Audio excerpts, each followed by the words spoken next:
Le petit Yaron n'a que quelques jours.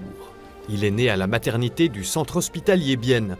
Un moment magique pour sa maman, Sortitra Spicher, mais un moment qui fut, comme tous les accouchements, douloureux. Oui, on ne peut pas vraiment dire le contraire. Les douleurs les plus fortes sont celles que j'ai ressenties durant les 2 dernières heures de l'accouchement.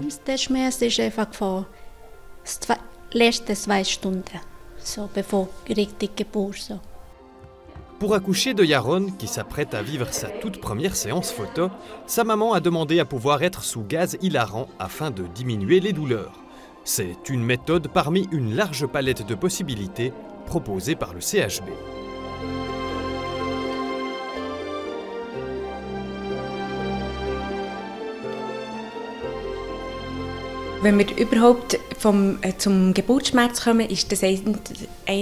La douleur liée à l'accouchement est l'une des plus intenses qui soit, mais son intensité varie en fonction de la tolérance à la douleur de la femme qui accouche, de ses expériences passées liées à la douleur. Il y a aussi bien sûr la durée de l'accouchement, l'environnement, l'accompagnement et la préparation à l'accouchement qui jouent un rôle.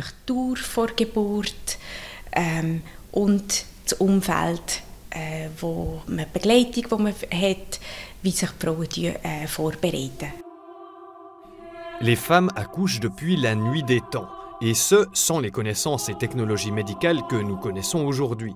La population mondiale n'a presque jamais cessé de croître. Mais il fut un temps où la mort rôdait autour des femmes enceintes et des nouveau-nés. À l'époque, considérons le Moyen-Âge, le taux de mortalité des bébés était proche de 25 à 30%. C'est-à-dire qu'un bébé sur 3, presque, mourait à la naissance.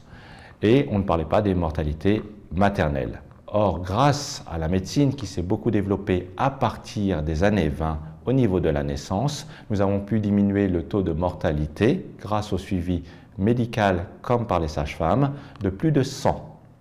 C'est-à-dire que de 30%, nous sommes passés à un taux de 7 pour 1000, à environ à 9 pour 1000 variables pour les bébés comme pour les mamans. D'énormes progrès qui n'empêchent toutefois pas les futures mamans de choisir d'accoucher de la manière la plus naturelle possible. C'est ce que souhaite Charlotte Koyman, qui deviendra maman pour la 2e fois dans 4 semaines. J'aimerais utiliser la baignoire et essayer l'acupuncture. J'aimerais aussi tester les lunettes de réalité virtuelle. Je souhaite accoucher de la manière la plus naturelle possible.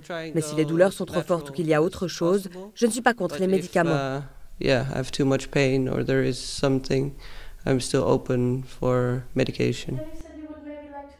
C'est dans une salle comme celle-ci qu'elle va accoucher. Aujourd'hui, elle vient faire un contrôle dans le cadre du suivi de sa grossesse pour s'assurer que la petite va bien. Johanna Jourdan, la sage-femme qui s'occupe d'elle aujourd'hui, va effectuer un monitoring fœtal.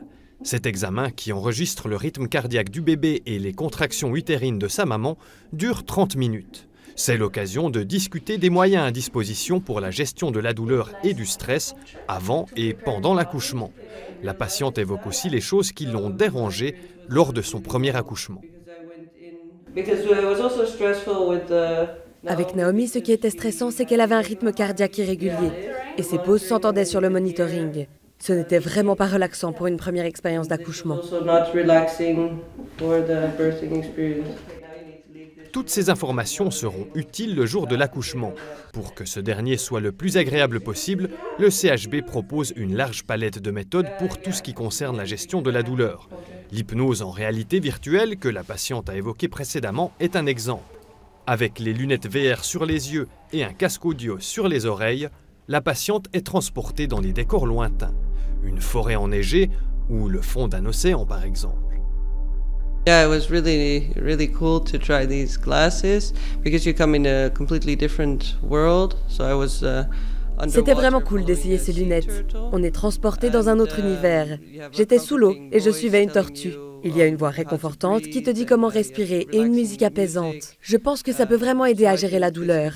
Être à un endroit et pouvoir se concentrer sur autre chose que la douleur. Yeah, with the pain, to be in a different place and concentrate on something else other than the pain. Alors, l'hypnose est en fait à réussir à atteindre les ondes alpha de l'esprit, entre guillemets, qui vous permet d'être dans un état de semi-conscience. Et vous aurez toujours votre corps qui vous défend. Donc, on ne pourra jamais vous demander de sauter par la fenêtre. même avec l'hypnose. Non. Par contre, cette hypnose vous permet de vous relâcher, vous êtes comme si vous avez dormi. Il semblerait qu'une hypnose de 20 minutes soit l'équivalent à une sieste de 3 heures. Donc, quand vous n'êtes pas relâché, le moment où vous êtes le plus relâché, c'est quand vous dormez. Donc, en 15-20 minutes, nous arrivons à vous faire comme si vous étiez reposé, vous avez fait une grande sieste d'environ 3 ou 4 heures. Charlotte Kooijman passe maintenant une échographie. On distingue 2 catégories de moyens de gestion de la douleur, non médicamenteuses et médicamenteuses. Das Empfinden der Schmerzen ist sehr unterschiedlich und es kommt immer auf die Geburtsphase drauf ab. Les recommandations pour les différentes méthodes dépendent de certains facteurs et surtout de la phase de l'accouchement dans laquelle se trouve la patiente. Natürliche Methoden auch ist zum Beispiel Akupunktur, wo hilft Frauen. Au début, un bain chaud peut aider. Parmi les méthodes naturelles, il y a aussi l'acupuncture qui aide les femmes à se relaxer. Il y a l'homéopathie, les mouvements, l'implication du partenaire qui peut faire un massage. ist sehr ein wichtiger Teil davon. Den Partner mit einbinden in das Massieren. Natürlich weiters, wenn die Geburtsschmerzen stärker werden, dann können nachher. Ensuite, lorsque les douleurs augmentent, on peut passer aux méthodes médicamenteuses de réduction de la douleur. Il y en a plusieurs sortes. Ça peut être sous forme de suppositoire, de tablettes ou même de perfusion intraveineuse.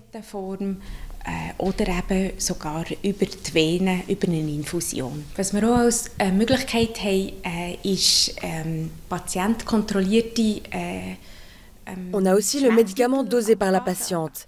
Il s'agit d'un antalgique appelé remifentanil. C'est un opiacé qui est injecté par perfusion intraveineuse et que la patiente gère à l'aide d'un bouton. On appelle ça le happy button. Mais il y a bien entendu une surveillance médicale et il doit toujours y avoir une sage-femme pour contrôler cela. Aber wo natürlich muss überwacht werden mit der Herztönüberwachung und die Hebamme muss dauernd präsent sein für die Überwachung. Genau. La méthode médicamenteuse la plus connue est sans doute la péridurale. Wir führen kurz zuerst ein Gespräch führen mit der Patientin, wo wir so die Krankengeschichte wissen, wo wir Risikofaktoren. Nous avons d'abord une discussion avec la patiente pour connaître ses antécédents médicaux et les éventuels facteurs de risque.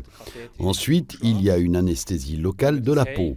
C'est un peu comme les piqûres chez le médecin, ça endort la peau dans la zone où on va fixer le cathéter. Une fois que c'est fait, on pique avec une aiguille dans la zone endormie et on introduit un cathéter très fin. Avant cela, on a la possibilité de faire une injection pour avoir une anesthésie très rapide. Une fois que le cathéter est en place, on retire l'aiguille. On fixe ensuite le cathéter sur la peau à l'aide du ruban adhésif. Et la partie qui est visible à l'extérieur du corps est utilisée pour injecter le médicament. Außerhalb der Patientin liegt, wird quasi im Rücken entlang aufgeklebt und über das Verbindungsstück quasi am Ende, wo außerhalb vom Körper ist, können wir Medikamente zur Schmerztherapie geben. Il fut un temps, la péridurale empêchait de bouger, mais maintenant est développée la possibilité d'une péridurale dite ambulatoire. La patiente a une perfusion, un cathéter dans le dos, certes, mais elle peut bouger, elle peut marcher. Nous sommes en train de développer cette technique-là, car l'équipe d'anesthésie à notre disposition et qui travaille avec nous, a priori, est tout à fait capable et développée pour cette offre. Toutes ces méthodes peuvent soulager et aider un peu, mais finalement, le corps et l'esprit font aussi une partie du travail en ce qui concerne la gestion de la douleur. Par exemple, grâce à la sécrétion d'endorphines, des hormones qui ont un effet analgésique, donc qui atténuent la douleur. Das ist wahr, man muss bis zu einer gewissen Schmerzgrenze kommen, dass das Endorphin ausgeschüttet wird, aber dass das etwas Il faut atteindre un certain seuil de douleur pour que l'endorphine soit libérée. Mais le fait que le corps produise ces hormones aide beaucoup à supporter les douleurs. Cela permet d'atteindre une sorte d'état de transe. Souvent, entre ces phases, il y a une grande fatigue qui s'installe. Mais cet état incroyable permet de supporter la douleur. Ce qui aide aussi, c'est l'ocytocine, une neurohormone qui, combinée aux endorphines, rend les accouchements moins douloureux. Was dort natürlich auch hilft, sind Oxytocin, wo das Zusammenspiel, das hilft, mit diesen Endorphin ausschütten und die Geburt können zu ertragen. En principe, c'est à la femme de choisir elle-même les moyens qu'elle souhaite utiliser pour réduire les douleurs. Mais suivant la situation, il y a des méthodes qui peuvent être privilégiées. Je donne un exemple. Si on vous propose de la péridurale ou si on vous propose d'autres anesthésies très proches de la péridurale, il existe la spinal anesthésie ou la rachianesthésie, c'est parfois parce qu'on envisage ou qu'il y a un grand risque de devoir passer à une intervention au-delà, plus agressive, dont une césarienne par exemple, qui, si vous n'avez pas et qu'on doit passer à une césarienne en urgence, du coup ça sera une anesthésie générale. Et donc, dans ce contexte-là, avec un bébé, vous n'aurez pas le temps de voir la naissance ou de participer à la naissance, de voir le bébé dès ses premières secondes de vie.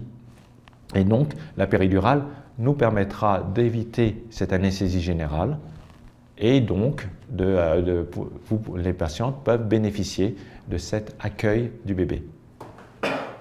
Au final, le but des équipes de la maternité du CHB est de trouver le bon équilibre pour les patientes.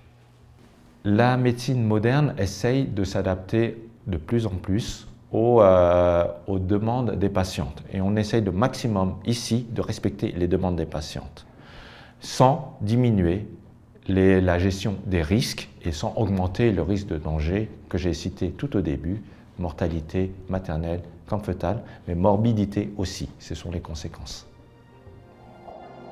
Entre-temps, la séance photo de Yaron est terminée. Il pourra rentrer à la maison avec sa maman dans l'après-midi.